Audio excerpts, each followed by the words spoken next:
Welcome, everyone. Thank you so much for coming to today's webinar. My name is Alexis Carlson, and I'm a project manager with the Northwest Mental Health Technology Transfer Center. Today's webinar is Wisdom to Know the Difference, a webinar for non-supervisory staff, and we have Rebecca Demerol with us here today from Trauma Integration Programs. We're grateful that so many of you could join.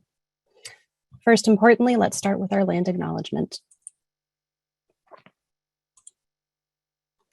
We ask for those who are engaging in today's webinar to reflect on the lands in which we each reside and to acknowledge the ancestral homelands and traditional territories of Indigenous people who have been here since time immemorial.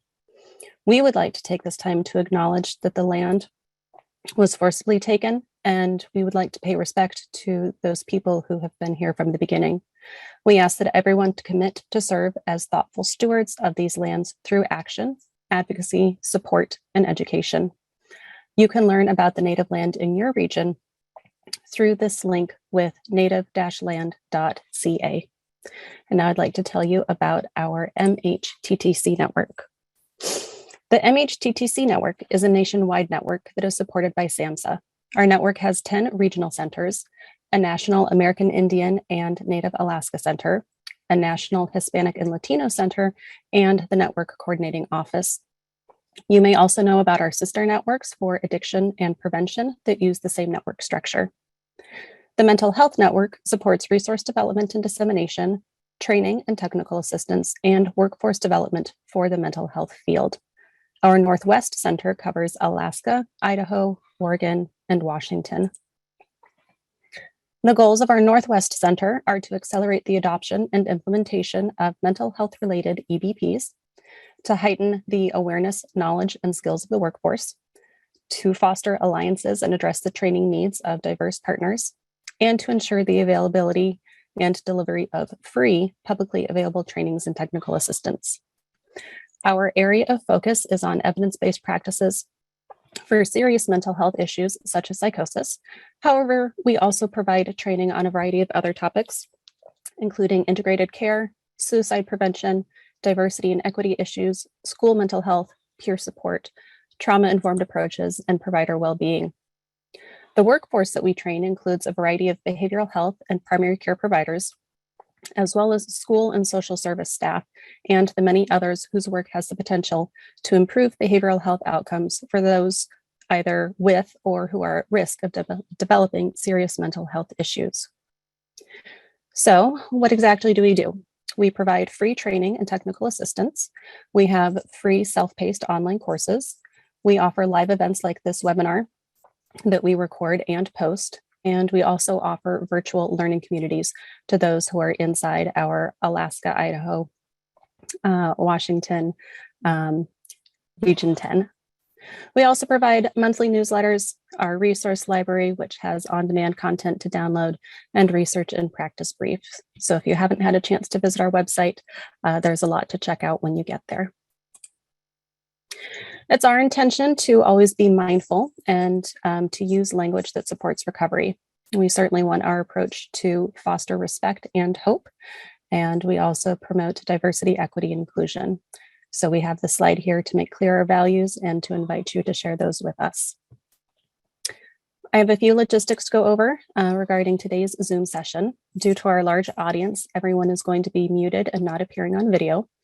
We are recording this. The recording and the slides will be made available on our website within a few weeks, and we'll post information later and send an email to follow up to make sure that you know how to access that. We will also be sending a certificate of attendance within about 2 weeks' time. This will document that you attended today. Unfortunately, we are not able to offer formal CEUs. Today's Zoom session has both a chat option and a Q&A option. Chat can be really great if you're experiencing technical issues and you want to ask for help. If you want to just drop your name and a quick hello and your location into the chat, you can do that and connect with other people. And you may also choose to chat your answer to some of our polls here in a few minutes instead of using the polling platform. Please use whichever is comfortable for you. We also have the Q&A feature. As Rebecca is presenting today, if you have questions about her content, please type those into the Q&A box. and we'll be able to answer questions at the end of the presentation. Zoom's a little bit quirky, so if you put something in the chat, we're actually not able to copy and paste for you. So please put any questions for Rebecca into the Q&A box. The joys of technology. So lastly, your feedback is very crucial to our work. We will have a survey that we ask you to complete, and we'll make that link available as well. So we ask that you take a few minutes today or in the next few days to leave us your thoughts and comments about today's session.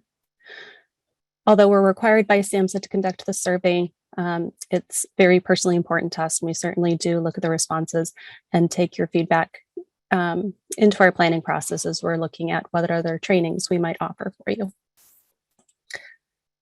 So we are so very grateful for Rebecca to be here today. Let's go ahead and get warmed up with a few polls to find out who is in the room. So I'm going to come over here to my other screen. This first one is just tell us about you. You'll have an option to select something for your role and also your workplace setting. So as you see the screen pop up, feel free to answer the 2 questions here. If you'd like, you can also type your information into that chat area.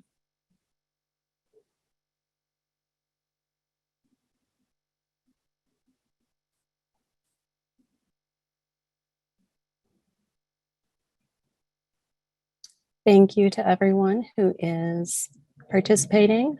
I can see we've got over 60% of you. We'll give it a 10, 9, 8, 7, 6, 5, 4, 3, 2, 1 countdown. All right, 75%. Oh, can we hit 80? Yay, 80%. All right.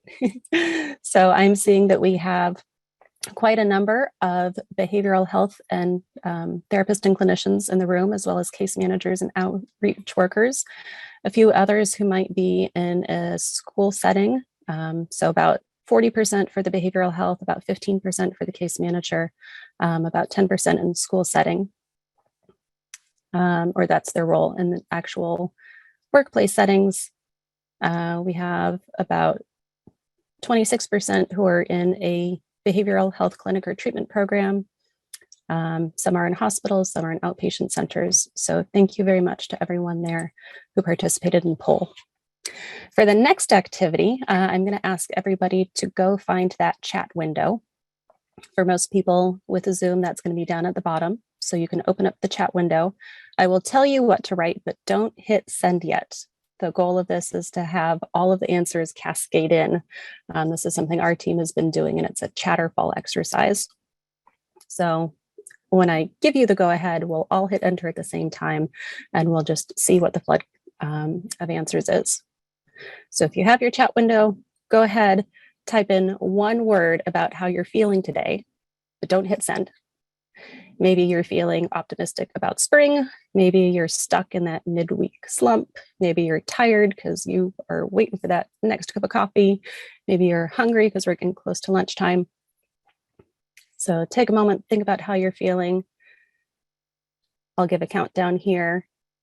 So let's do 3, 2, 1, send.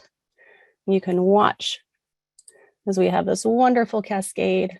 I can see people are hopeful, tired, curious, okay, great.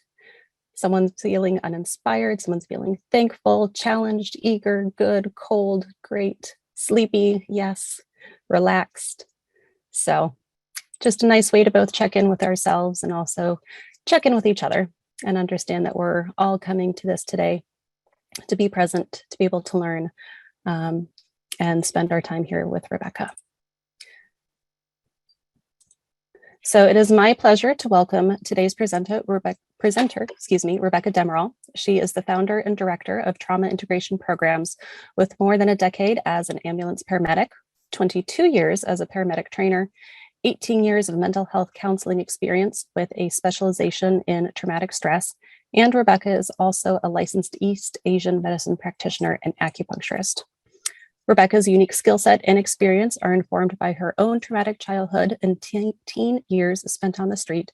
And so she has a special familiarity and empathy for those who are facing trauma and loss. So Rebecca, thank you so much for being here. And I'm happy to turn it over to you now.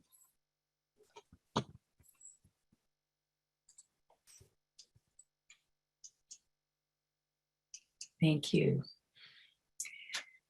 Oh, I'm so happy to be here. I'm so delighted and honored to be here with you all. And let me just begin by acknowledging that I live and work on the unceded traditional territories of the Lekwungen-speaking Coast Salish people here in Victoria, British Columbia. This is where I have lived for the last 3 years. And, you know, these lands are so beautiful, and they are so beautiful because of how they have been carefully stewarded by Aboriginal people for many, many hundreds and thousands of years. So I'm very grateful to be here. So thank you for joining me today. We got a lot of questions to answer, and a lot of, you know, I'm going to ask you some questions, and I'm probably going to give you some answers, hopefully. But I also want us all to question our own answers that we may already have about things. And I've called this wisdom to know the difference. And you probably recognize that line from the Serenity Prayer. So in the Serenity Prayer, we're asked for ourselves to, sorry, I just got to get my glasses on so I can see what I'm doing.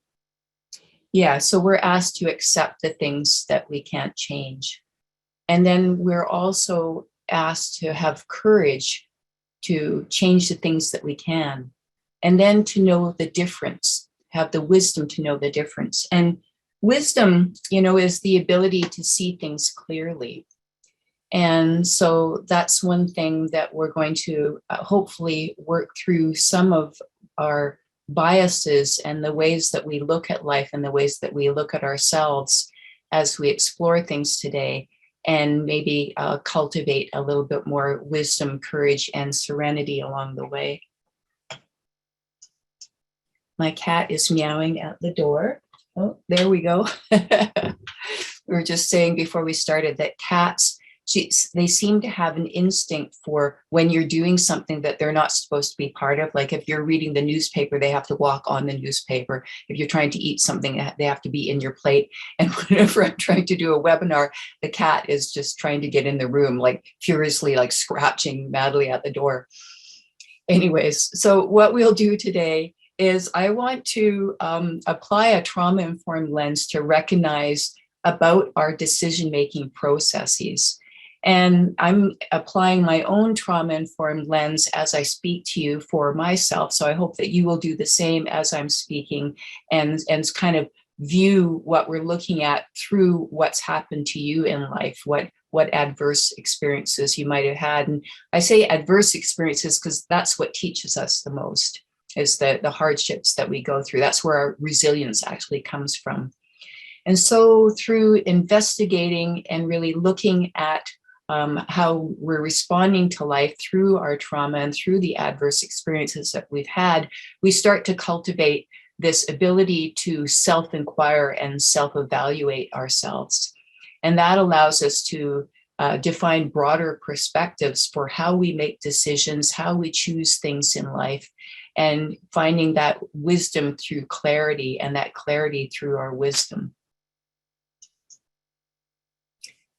So as Alexis mentioned, I am an East Asian medicine practitioner as well as a clinical counselor. And so I view life through this lens, through several lenses, but one of them is through East Asian medicine and through a lot of the mind and body things that come through acupuncture and East Asian medicine. So I want to share something with you, and how breathing is very important.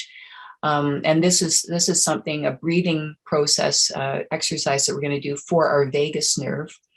And we have 12 cranial nerves. The longest one is the 10th cranial nerve, called the vagus nerve. And the vagus nerve has a huge impact on our nervous system.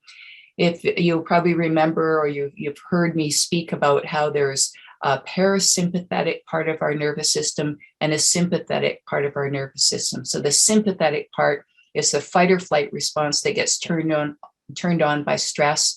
The parasympathetic is the rest and digest part of our nervous system. that doesn't get turned on quite enough. Our vagus nerve, having a strong, tonified, robust vagus nerve will allow this vagus nerve to communicate with the parasympathetic part of our nervous system and tell us to rest and digest when we need to, take our foot off the gas pedal. So this breathing technique is exactly to tonify that vagus nerve. So I want to invite you, we're going to do a few of these different exercises to look after ourselves while we're doing this presentation today. So I'm going to invite you just to find yourself in your seat. Feel where your seat is touching the chair, and feel whatever other parts of you are touching the chair, maybe a little bit of your back, your arms, backs of your legs. Feel your feet on the floor, just creating some body awareness. I'm going to invite you to close your eyes if you like. You don't have to, but if it feels good for you, go ahead. And we're simply going to be breathing in. All our breathing is done through our nose for this exercise. We're going to breathe in for 6, hold for 1 count, and breathe out a little bit longer, because that's what tells the vagus nerve to communicate with our rest and digest nervous system. And I'll just walk you through a couple of cycles, and we'll do a couple ourselves. So just feeling your jaw relax. Good. And breathing in through your nose for 6. 1, 2, 3, 4, 5, 6, and hold for 1. And exhale through your nose for 8. 1, 2, 3, 4, 5, 6, 7, 8. Good. Let's do it again. And breathing in.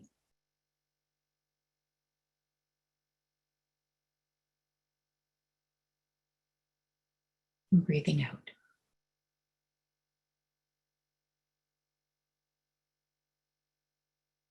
And again.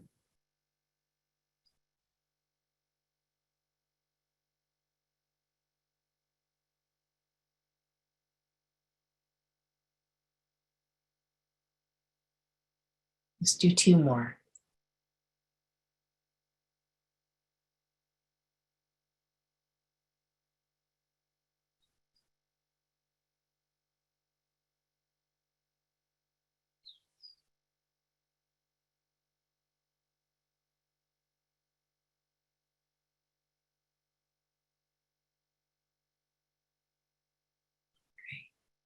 Thanks for doing that with me.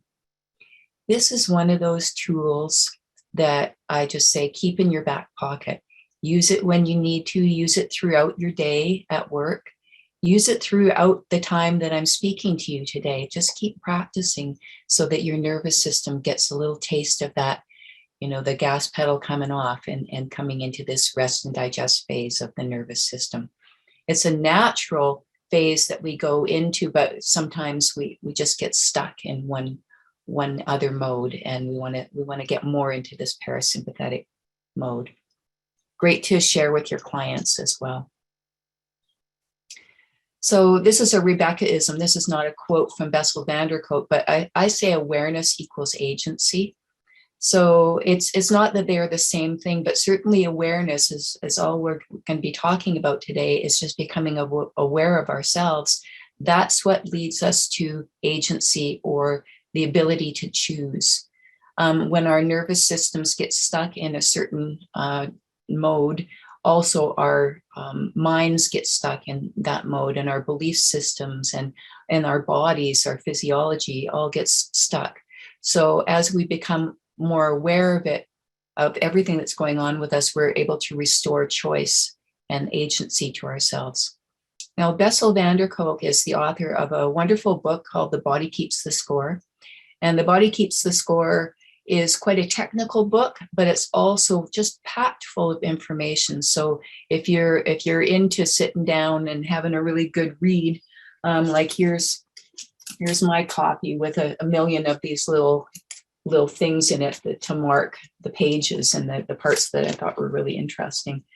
So he says, neuroscience research shows that the only way we can change the way we feel is by becoming aware of our inner experience and learning to befriend what is going on inside ourselves. Doesn't always feel friendly, Doesn't always feel good.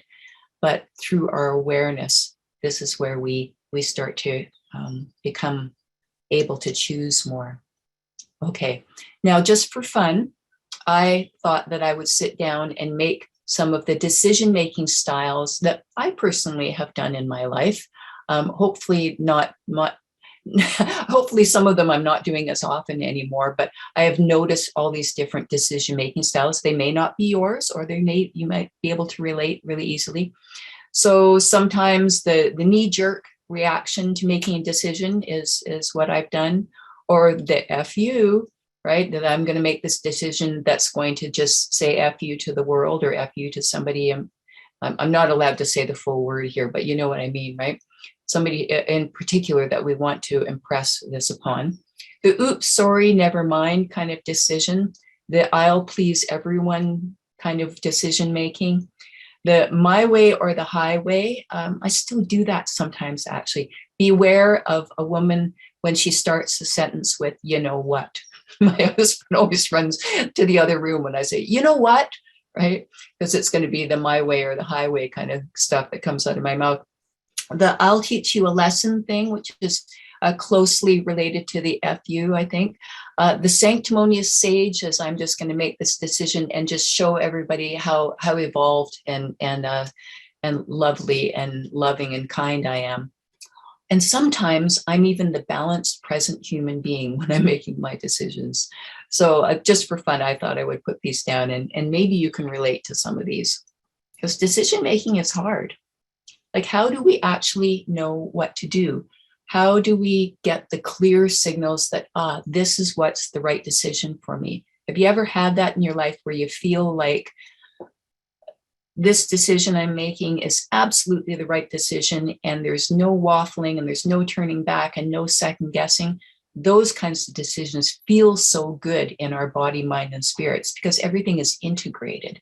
So you look at this person at the top of the cliff and wonder what they're thinking. Should I rappel down? Should I turn around and go the other way? Is there a different path I can take? So I would like to speak to you about the way we use different parts of ourselves to make decisions, starting with our heads. And we use our heads a lot, but of course, it's not the only way we make decisions about life. So our head is useful for communicating when we want to appear knowledgeable, when we want to say, yes, I know exactly what, because blah, blah, blah, and we quote all these statistics. And that's the way we show that we know what we're talking about. It's our outward face of what we know. And it maybe accompanies the letters after our name. If we have letters after our name, it's because I went to school and I acquired these letters after my name because of the studying and work that I did. The thing about the head and the intellect, useful as it is it can overrule our other ways of knowing by being the authority. And if you've ever spoken with somebody that seems like they're all in their head, you can feel there's this sense of disconnection when somebody is only coming from their intellect and they're not engaging and integrating with the other parts of themselves. So yes, any part of ourselves can't rule. We always have to try to be integrated. So how do we do this? I will talk more about that. The heart, or our feelings, or our emotions, is another part of our knowing. It's another part of how we make decisions. So, thinking about and feeling emotions and feeling our feelings can feel really open or expansive, or it can feel kind of dangerous. It can really drive our decisions at times. And for me, I know I've made lots of decisions in my life that were not particularly good decisions. As a kid growing up on the streets, I was on the streets from the time I was 13 till 18, and I really made a lot of decisions, sometimes not usually from my head, actually, sometimes from my heart and sometimes from my gut, which I'll talk about in a minute. Because the heart and the gut, or the instinct feelings, can be really hard to discern, really hard to sort of pry apart, because so often what we think are feelings from our heart are actually feelings from our nervous system and from our gut, from our survival. So our gut, or survival instincts, this is the oldest part of our nervous system. It's what we call the amygdala. And that's where our fight or flight response is part of the limbic system of our nervous system. And the gut and survival instincts are a lot older in terms of evolution and how we developed as human beings than, say, the prefrontal cortex of our intellect, where we make our executive functioning decisions, where we make decisions about what to do, where we regulate our emotions and stuff. So our gut and survival instincts are the deepest part of our knowing.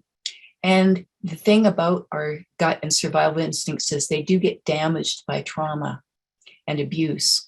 And so if we're only trying to depend on our guts, that's also a trauma response, because it's kind of where we're in this fight or flight kind of survival instinct way of functioning. So, of course, integrating what we know intellectually, these executive functions that we have of regulating our emotions and making rational, good decisions, and our emotions and being in touch with those, we want those all in line and integrated with the gut and survival instincts.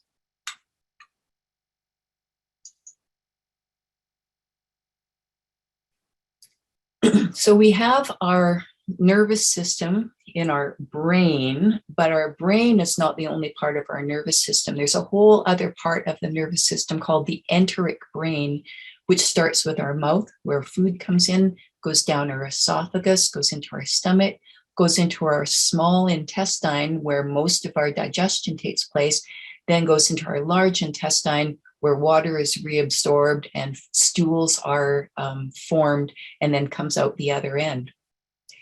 You will find that the enteric brain, you'll find this interesting, I was going to say that the enteric brain has more than 100 million neurotransmitters. That's actually even more than our gray matter up here in the brain. And 95%, when I read this, I just fell off my chair. 95% of our serotonin that is produced in our body is produced in our guts, in enteric brain, most of it in the small intestine.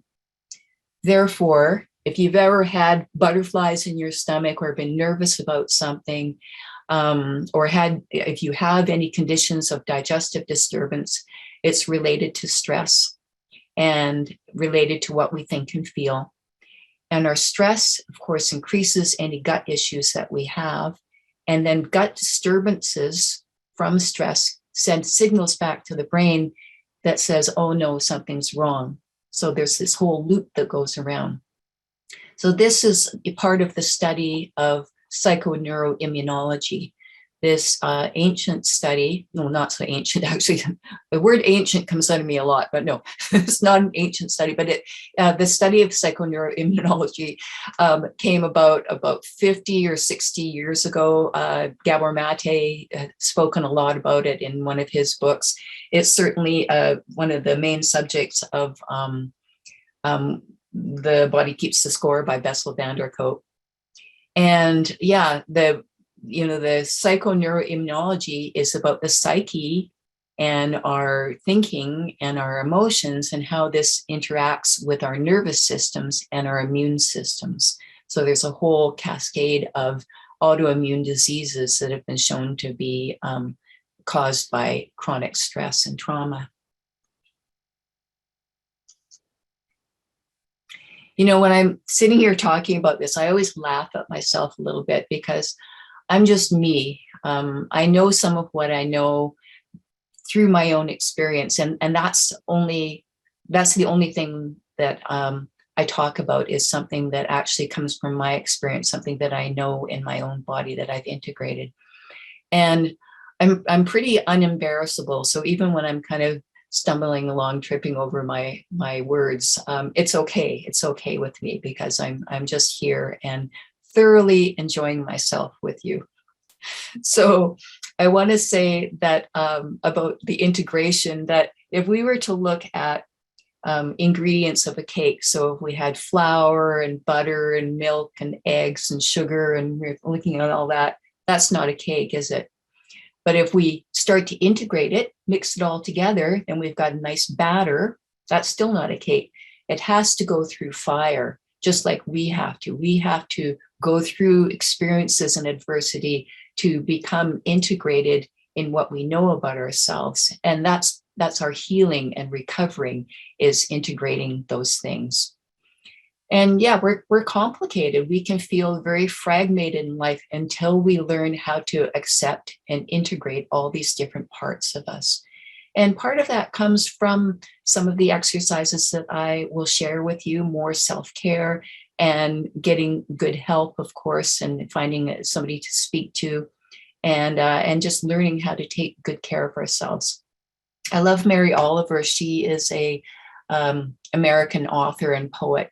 And she says, attention without feeling is only a report. So this is to say that if we're paying attention to ourselves, that's one thing, but we can't shut down our feelings. We can't numb our feelings. Brene Brown famously says that we can't selectively numb our feelings, because if we try to numb our pain, we're also numbing our joy. So we give ourselves attention and we're looking at what's going on with us, but it can't be from a completely stepped back place. We have to allow ourselves to feel. It's scary. It's messy. Okay, let's do another self-care exercise here. So again, this is to the 3 centers meditation or Qigong exercises. I do something called Qigong every day for the last 20 years. It's something that I do every day without fail, whether I'm traveling or no matter where I am. And Qigong, Qi means energy and Gong means work. So it's part of Chinese medicine and part of how I use this to settle myself and to try to integrate. So for this particular exercise, I've modified it to use with you. When I do it, I do it in the standing position, but we're gonna do it in the seated position. So you're gonna take one of your hands, you're gonna wave it towards the top of your head, towards your chest where your heart is, and towards your belly where your navel is. Okay, so I'll invite you just to sit quietly again. And we always want to start with being grounded when we're doing any kind of self-care. And just feel your seat in your chair and wherever the rest of your body is touching, whatever you're sitting on. Feel your feet on the ground or wherever they are. Wiggle them around a little bit. Feel your jaw, and your tongue is in your mouth. And just, if your jaw relaxes, then your tongue kind of floats to the roof of your mouth. And just take a couple breaths and see if you can feel your breath kind of moving from your chest down into your belly, where you just get more oxygenation if you allow your belly to be where your breathing centers from. So all we're going to do, you can close your eyes or have them open. I'll keep my eyes open for this. Just going to take our hand and wave it towards the top of our head. So we're waving as if we're pulling energy into the top of our head, into the mind, into the intellect. We want to feed this. We want this to be a nice, clear part of us. So we just simply wave the energy in. You don't go right down to your head. You don't touch your head. You just sort of wave it gently over top of your head, like you're pulling energy in. Now let's move to the heart. So for here, we're pulling in kindness. We're pulling in, it's a different feeling in the heart center. Pulling in openness, pulling in generosity, pulling in understanding, pulling in cooperation. Just pulling in this brightness and expansiveness of the heart. Great. And now move your hand towards your belly. So somewhere around your belly, just a little bit lower than your navel, maybe. Using the same gentle hand motion, just pull energy towards your belly. This instinctive, instinctual ways of knowing that we have. This protective way of knowing. Our gut is always trying to protect us, always trying to steer us in the right direction. And sometimes it just gets hijacked by other parts of us or dysregulated. So here we're just pulling clarity and safety and warmth and solidness and surety. Just pulling that into our bellies. Okay. That's all. I always do a namaste at the end of any of these self-care things that I do, because I just feel so grateful to have learned these tools and to be able to give them to myself.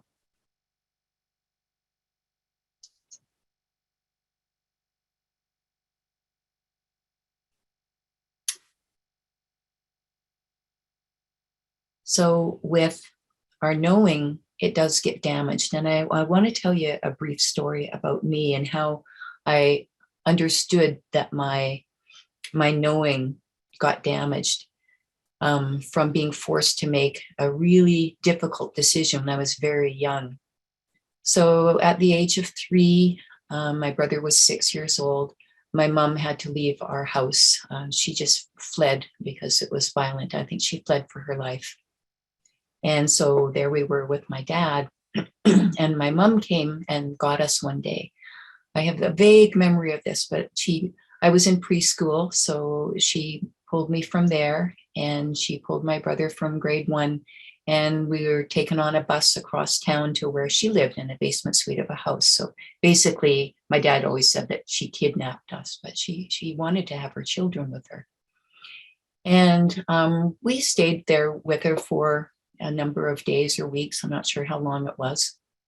And she told us, don't ever play in the front yard because, well, we didn't know why, but it was because my dad was out looking for us. He was driving cab at the time. He didn't know where we were. The police didn't know where we were. So people were out looking for us. And she said, no, just stay in the backyard. Of course, this wasn't really a good long-term strategy, but she didn't know what else to do. But being kids that we were running around the house, and we ran into the front yard. And it just so happened that day that my dad was driving his cab in the neighborhood. And I remember looking up the street and seeing him standing there. He had his arms outstretched. And before I knew anything, before my mind knew anything, my body was already moving.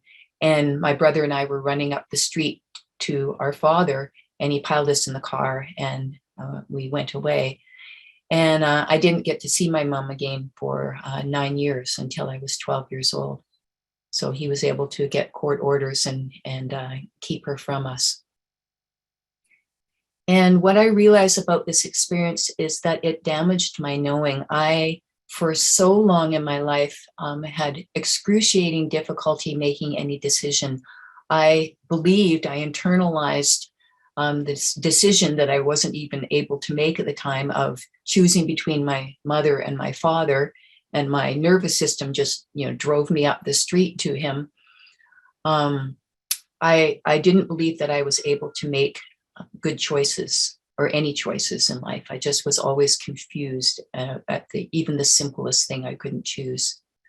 So our knowing gets damaged, and I tell you this because we all have our stories.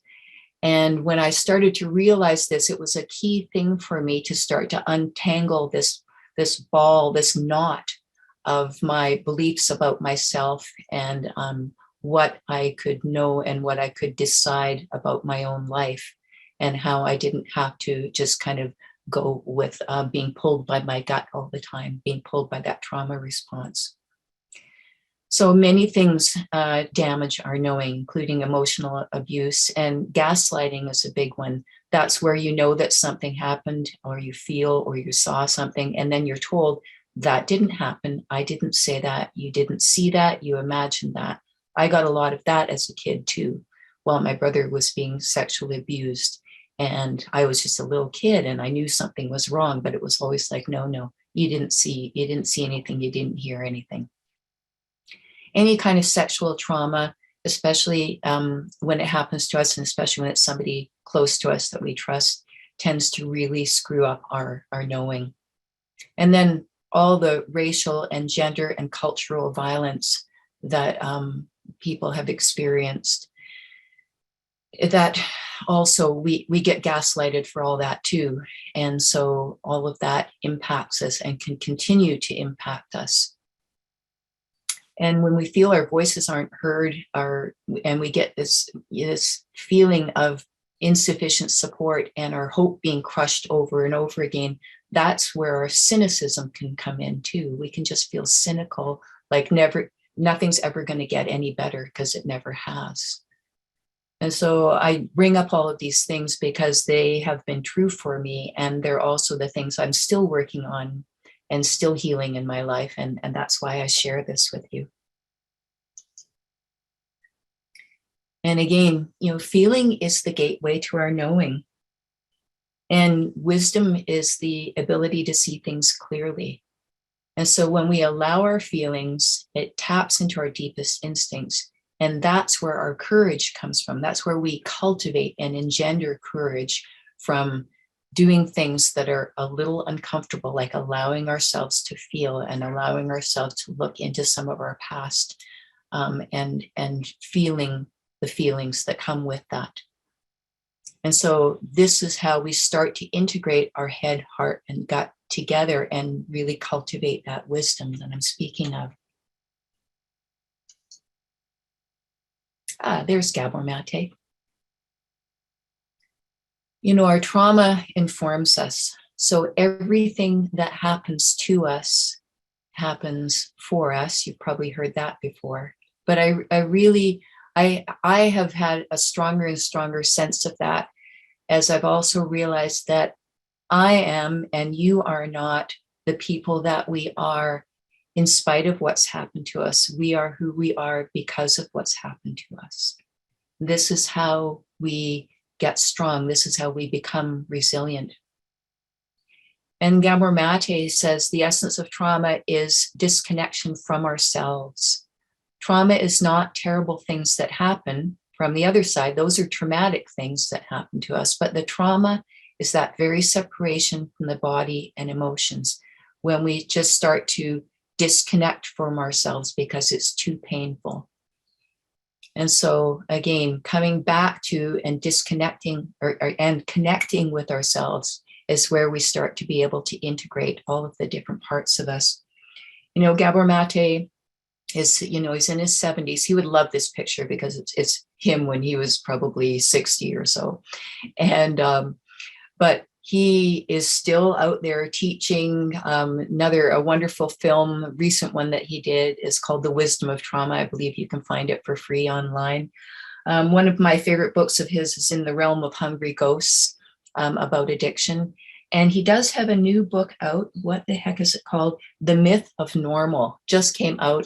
It's in hardback, so I'll wait until it's in softcover, so it'll be cheaper for me to buy one. But yeah, his new book, The Myth of Normal, I think he's been working on that for a number of years, and I'm sure that'll be great too. Gabor Mate also, I've done some work with him. I've been honored to do some work presenting with him. Some different talks and a workshop. And he was kind enough to write the foreword for my own book. It's called Nothing's for Nothing. So when we've been doing these self-care exercises, I've been encouraging you to ground and to feel your body. And that's all grounding is actually having a sense of our body and where it is. And a great exercise is actually walking barefoot in the grass. Might be a little cold out today, where I am anyways, it's very cold.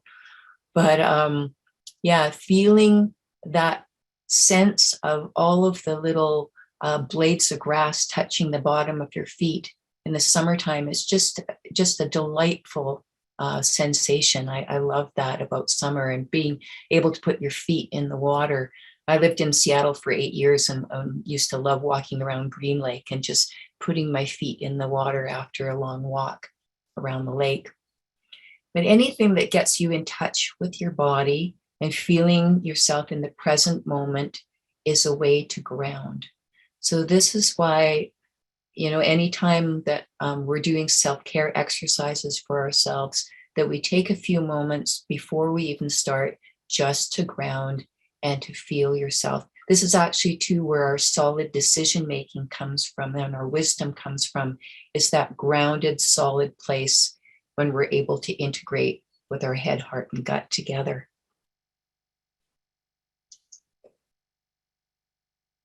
This is an exercise that I share with clients and especially clients who are having difficulty making decisions in their life. Many of them because of past trauma and some of the things that I've spoken about. And so when it's hard to know what feels like yes and what feels like no, we can start to practice that. And I encourage you to practice this yourself. Practice it all the time. I still practice it all the time, and share it. Just because we don't have to be fully healed to be able to share these things with other people, because, hey, you know what? Healing is not an event, it's a process, and it's going to take our whole lives. You know, by the time I take my last breath, boom, I hope to have it all sorted out by then. But in the meantime, I'm still just fumbling along here and practicing what feels like yes and what feels like no. So here's one of my questions for you is, how does yes or no feel in your body? How does yes or no feel in your body? So if you were to think of something that you really love, something that you maybe really love doing, so feel how that feels. And I'll just tell you mine. Mine's gardening. I love gardening. I love planting things. I love watching them grow. I love watering. I love weeding. I love everything about gardening. And it just, I feel it right in my chest right now. I feel it right in my heart and in my emotions. And there's this kind of expansive, for me, kind of open, and I'm looking out at the blue sky, which actually helps too, but it feels like an open blue sky in my chest when I think about what feels like yes. And I can also apply that same feeling. What do I really like to eat?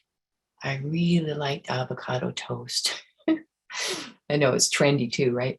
But I really like avocado toast. There's something about that crispy toast with the creamy avocado on top. So that also feels like a yes for me. Okay, you got yours. What's yes for you? So now, without traumatizing yourself, just think of what feels like no.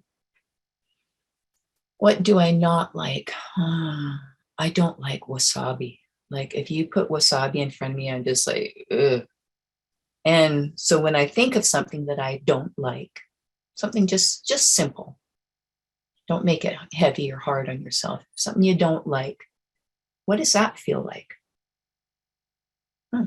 Feels way more closed in, feels way more constricted. It feels like if there was a door, it shut. Yeah, it feels like something no, as opposed to yes, avocado toast, no to the wasabi. Okay, so all kidding aside, this is a really useful exercise to do with yourself. Practice it, encourage your clients to use this for the simple things, and then we start to strengthen and cultivate that courage in us that knows what actually is true for us and what is not. You know, when I was a paramedic with the ambulance service and I was teaching the paramedic program and going along and everything, but just it was killing me. And I knew that I needed to do something different. So I started getting some acupuncture and started feeling the benefits of that and how it was just changing something about my whole physiology and body, mind, and spirit. Just everything about me was changing. And I had this epiphany one day. I am going to quit the ambulance service, go back to school, get student loans, and I'm going to study East Asian medicine and acupuncture. And as soon as I made that decision, just it was like one of the early clear decisions in my life. It just blew my heart open. And I never looked back. I never second guessed it. I never thought, should I do this? Should I do that? It was just one of those decisions, and not all decisions come like that, but it was one that I still am so grateful for the clarity of that and how it felt for me. So when we're helping or when we're trying to decide something, breathing and getting grounded is yes, important. And the taking your time and writing it down and making lists, you know, on the resource list, one of the books is this one. It's called Burnout, The Secret to Unlocking the Stress Cycle. I just got it and I just started reading it myself. It's so great. And it does talk about making decisions and taking our time and writing down the old pros and cons list. Like it, and not all decisions, you know, will you have the luxury of time to do this, but geez, if you're really trying to weigh something out and it doesn't seem clear to you, keep on working until it seems clear, because there's yes, there's no, and there's maybe. And maybe to me means I don't know. And to me, that's a no. It might be different for you, but that's how it works with me. And, always looking at the larger picture, is what I'm trying to decide in alignment with my values? Who's going to be impacted by it? And do I have somebody that I can talk this through? I mean, even talking to yourself, sometimes I talk to myself often, and I'll put it on my voice memo on my phone and just kind of talk something through so that you can listen to it. And, the old journal thing is very important. If you're not a journaling person, that's fine. You might be a talker like me. So talk into your phone, or talk to somebody that you can trust that'll help you just kind of process it through. And above all, breathe. Above all, try to plan whenever possible. And decision making will get stronger. You'll strengthen that muscle of your decision making. Sometimes, have you ever been wrong about something? Sometimes we make decisions that turn out to not be the way we thought they would be. And it's very actually scary. We're actually so terrified of being wrong that sometimes it paralyzes us into not being able to do anything. So, here's my question for you. How do you react when things don't work out the way you thought they would? Why do we feel this sense of safety, or is it that when we're right? Why are we clinging to being right at all costs? Sometimes at the cost of other people and, all kinds of things, at the cost of our sanity and our integrity.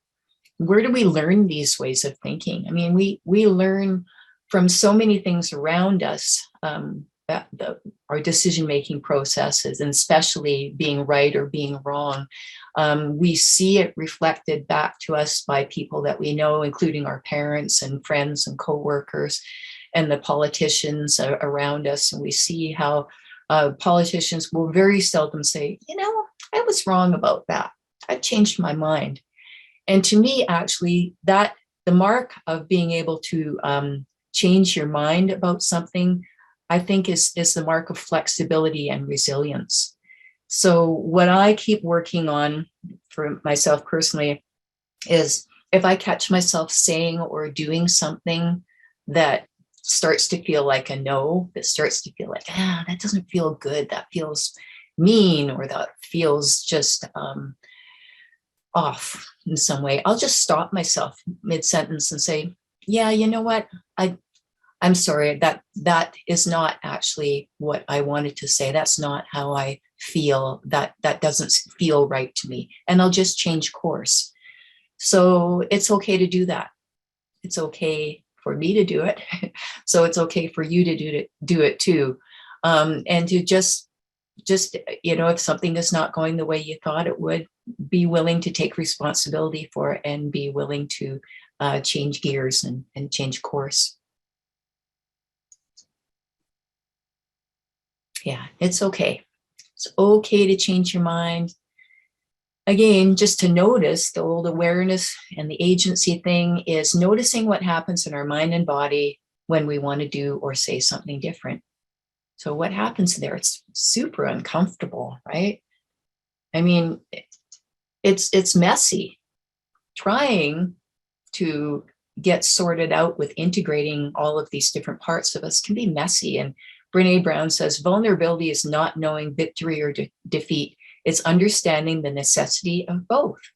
It's engaging, it's being all in, it's being willing to admit when things aren't going the way we thought we would, or when we're wrong. And sometimes just the bravest and most important thing that you can do is just show up.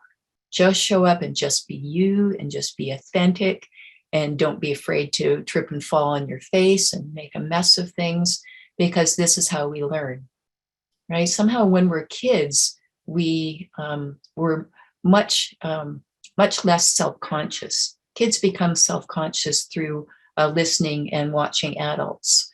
I think kids are not naturally self-conscious. And again, this is another thing that I notice about myself, as I become less self-conscious as time goes on, as I just start accepting who I am authentically me wherever I go. I remember when I was on one of my first dates with my husband, he'd taken me out to this really nice Greek restaurant. And we, our food is, we're waiting for our food to come, but we've got our glasses of ice water, big, tall glasses of ice water. And we're sitting there talking, and I'm sitting there gesturing like this, and I go like this, both glasses but flying off the table, smashed into a million pieces on the floor, ice and glass everywhere.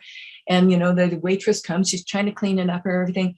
And I kind of looked down for a second, then I looked up at my husband. He was looking at me adoringly, and I thought, I got to marry this guy. And it really helped me not feel embarrassed.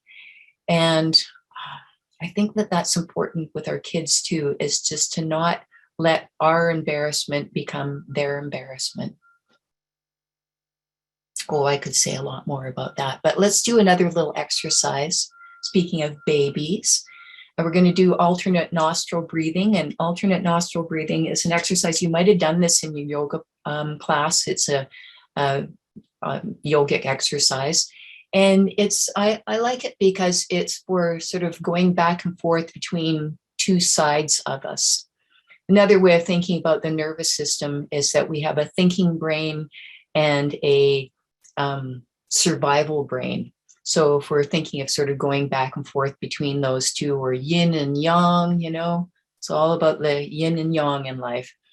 So let's do this alternate nostril breathing. I will walk you through it. Just feel your seat in your chair and feel your body wherever it's touching the chair. You feel your feet wherever they are. Allow your jaw to relax. We're going to use just our thumb and pinky. And we're just going to go back and forth, plugging our right nostril with our thumb and our left nostril with our pinky. So now that you're feeling a little bit grounded, I want you to plug your right nostril with your thumb and inhale through your left nostril. And then plug your left nostril with your pinky and exhale through your right one. And inhale through your right and close it with your thumb and exhale through your left. And inhale through your left, close it with your pinky and exhale through your right. Let's do a few cycles on our own.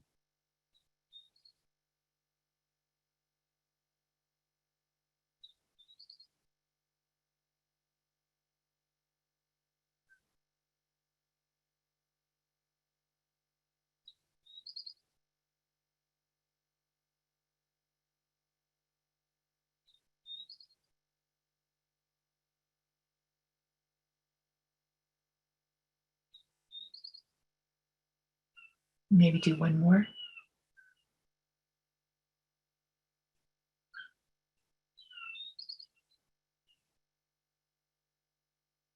Nice. Isn't that great? I love that exercise. The thing about the alternate nostril breathing is you don't want to work too hard at it. If you feel a little lightheaded or a little bit dizzy, you might have just been sort of doing it a little bit too vigorously. So it's a very, very gentle thing. Very, very gentle, which is another reason to get grounded first before you start doing it.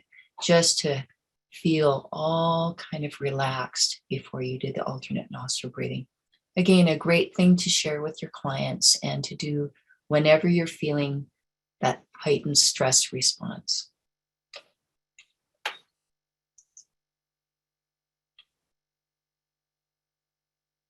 Another couple questions for you is, as far as feeling confident and looking confident, because hey, we all want to look and feel confident. Where does your confidence come from?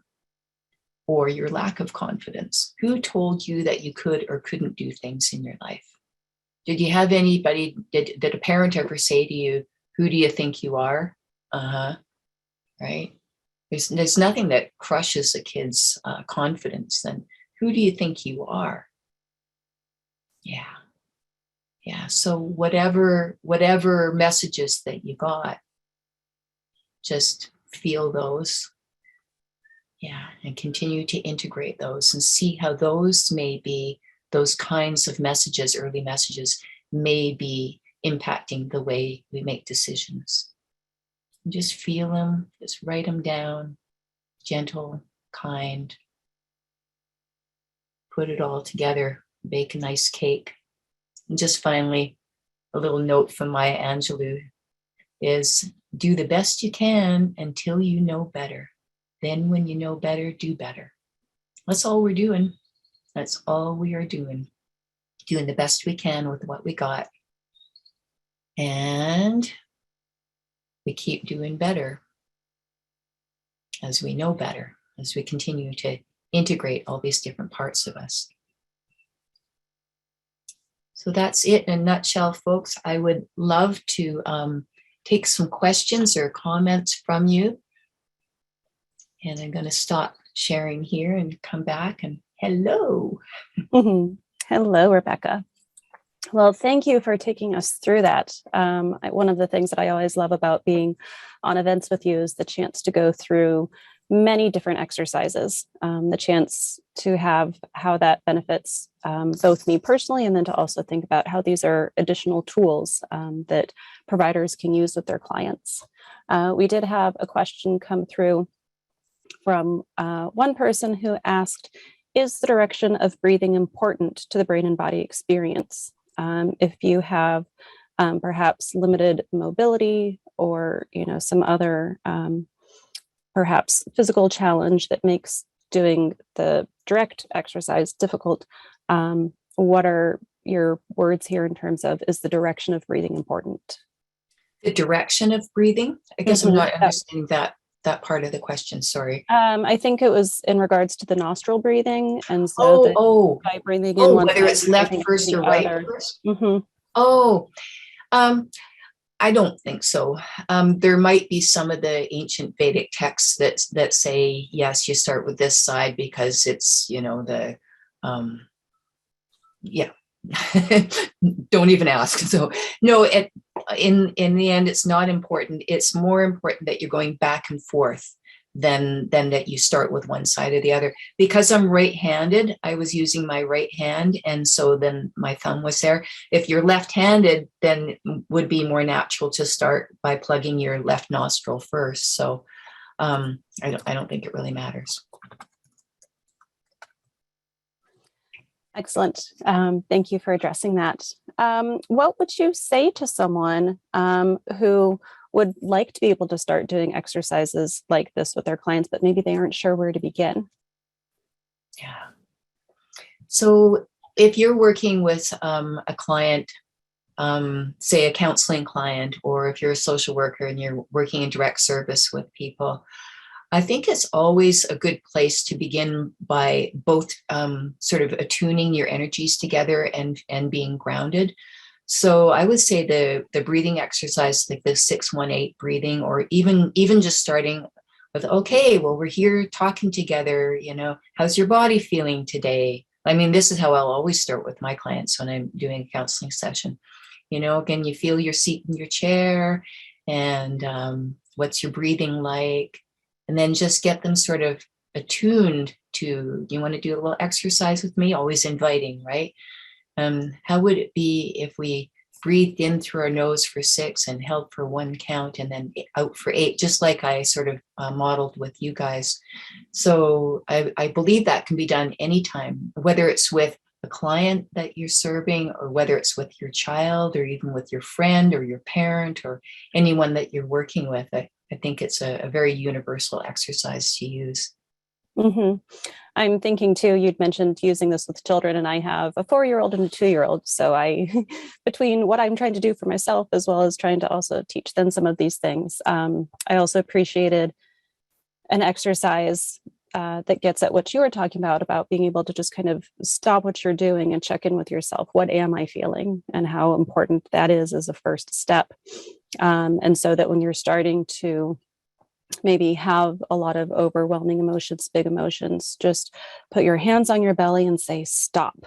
Yeah. Not that you're trying to stop the emotion, but that you are trying to basically zero your focus in, because you want to identify what those emotions are and then actually say them out loud. So Mhm. instead of feeling like you're caught in the middle of this hurricane, hands on belly, say stop. Yeah. Just be I'm still, be mhm. quiet.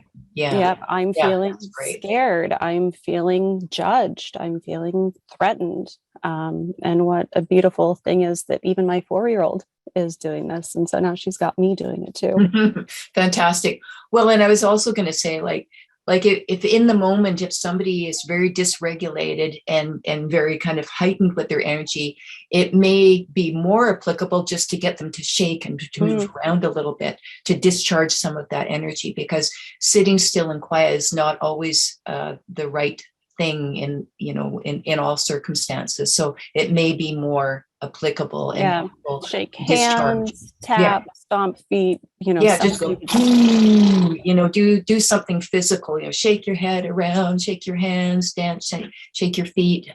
So that also can be very grounding because it discharges some of that pent up energy. Wonderful. I have noticed, first off, I love the slide that you had towards the beginning about some of the different decision-making styles. That Some I of them do. really, yes, truly resonated with me. And I'm sure I could add a few of my own. But one of the things that I've noticed is that the amount of time that I have in which to make a decision has a big impact on the style that I use. If I have a very short time to make the decision, maybe it's like a split Right. second decision, I might favor one decision making style versus, if I do have more time to consider it. And so, what sort of perspective or guidance do you have on those on the spot decisions versus those where you have more time to consider? Well, of course, the more regulated and integrated that we are, the more likely the decisions that we make on the fly like that are more likely they are to be, kind of solid decisions that make sense, that are logical. Our prefrontal cortex is also working with our survival brain. If those things are working together. But yeah, I think it's just always important to take our time whenever we can, and if we can't, be willing to live with the outcome. Be willing to, whenever possible, like, if, okay, I made this decision on the fly and it didn't turn out so great, be willing to take responsibility and just say, yeah, you know what, I think I was maybe operating from not a fully regulated functional place at the time I made that decision. So, is it okay if we change gears here and do something different? And just being human, right? So just admitting that, yeah, we make, I didn't even like the word mistake. I hate that word, but that we do things that are off at times. Mm-hmm. Yeah, sometimes. Well, and what a beautiful invitation to another person, and particularly to yourself, to be able to go back and say, that wasn't the decision that I wanted to make. Is there something that we can do to try again? Right. Rebecca, you mentioned you don't like the word mistake. I think fail is another one. Right. Another word that might come up, especially when people are talking about decisions and maybe trying new things. They don't want to fail. They don't want to be wrong. Well, and sometimes we have to say, I'm sorry. Like sometimes that's applicable. Just a really heartfelt, I'm sorry. That was really lame of me. Can we try this again? And, the three things when we're highly defensive, three things it's hard to say. Thank you, I'm sorry, and I love you. And so those things, I think we should say those every day to somebody. Somebody Yeah. Right. Yeah. Well, and I have heard people say that fail actually should stand for a first attempt in learning. I like that. And so, again, just, you don't always have to get it right the first time. It's okay to try it again. Oh my God. Well, and this is how we learn. Fail forward. What are you going to take away from that experience? What can you change for the next time that you do it? Yeah. Yeah. Like toddlers, they don't, every time they fall down, they don't go, oh, damn, I'm so stupid. I should be walking by now. They fall down, they get up and they go, what new thing can I grab? So yeah, we have a lot to learn from babies. You're so lucky you have babies around you, Alexis. That's so great. Yeah, they are sweet kiddos. I know they're a handful. Definitely. Yeah, keep me on my toes, but Yes. in the best way possible. So Rochelle's sharing another one here. I never lose. I either win or I learn. What another beautiful way to do that. And that came from Nelson Mandela. Well, I'm not seeing any other questions here in the chat or the Q&A box. If there is something that comes to mind, you are more than welcome to go ahead and put that in. I know in terms of close up, someone let me know that they're having trouble with the survey link. So I'm sorry for those of you who are finding that out as well. What we'll do is we'll be sending out an auto email from Zoom tomorrow, and we'll make sure that there is a functional link there. So my apologies that something seems to be wrong with our survey site, but we do hope that you'll take a few minutes to be able to do that and leave your thoughts and your comments so that we know that for planning even more of these. And speaking of planning more of these, we'll have a similar but different version of this content on Friday of this week. This was directed towards a more general audience. The one that's coming up on Friday is going to be tailored a bit more specifically to supervisors and to leaders. And so if you have a supervisor in your life who you think would benefit from this, if you'd like to invite others along, they are welcome to register for the live event. Both today's event as well as Friday's will be recorded. So if you want to wait a few weeks and be able to send the recording links to them, then they can always watch that more on demand instead of watching it live. But we are excited that Rebecca is able to offer a different perspective from the content that she introduced today. So Rebecca, I look forward to being able to do that with you here just at the end of the week. So in terms of being able to stay in touch with us, lots of great options. We have our website where you can access not just recordings or handouts, but a very rich library of resources and topics. It'll also get you connected into the whole MHTTC network, so you can see not just what we've published here for our Northwest MHTTC, but the other 10 regional centers and the national centers as well that I mentioned. We have our newsletter that we send out at least once a month, sometimes more if we've got lots to share. And that newsletter is the best place to find out about new events that are getting scheduled. So if you haven't signed up yet, please go ahead and do that. We're always here to help. So if you need to email us, you can go ahead and send an email to there. And then we are also active on Facebook and Twitter. So nice place there to hear a few other updates. But I want to thank you, Rebecca, for your time. Thank you so much for being with us. I definitely have a lot that I'll be reflecting on, and wish everyone the best with their afternoon. My pleasure. Thanks, everybody. Have a great day.